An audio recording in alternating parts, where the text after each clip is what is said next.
लाइफमा गर्नै पर्ने एउटा चिज चाहिँ के हो भन्दाखेरि चाहिँ मैले बुझेको कन्ट्रोल गर्न सिक्नु पर्दो रहेछ क्या। तपाईँ चाहे त्यो तपाईँले चलाइरहेको गाडी होस् या मोटरसाइकल होस्, मोटर बाइक होस् या हेलिकप्टरै होस् क्या, अथवा तपाईँको जीवनमै होस्, तपाईँ झरङ्ग रिसाउँदै गर्नुहुन्छ, त्यो कन्ट्रोल जेसुकै कुराको पनि क्या कन्ट्रोल चाहिँ समयमै गर्न सकिएन भने, गरिएन भने ठुलो दुर्घटना बेहोर्नु पर्छ क्या। हरेक कुरालाई चाहिँ हामीले समयमै कन्ट्रोल गर्न चाहिँ एकदमै जरुरत छ क्या, कन्ट्रोलले चाहिँ हाम्रो जीवनलाई।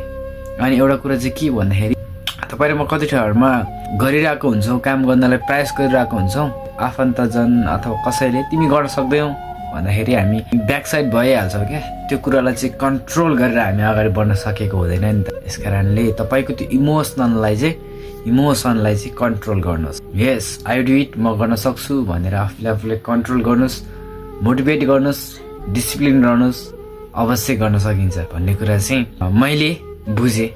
अनि तपाईँहरूले मेबी बुझिसक्नु भएको होला।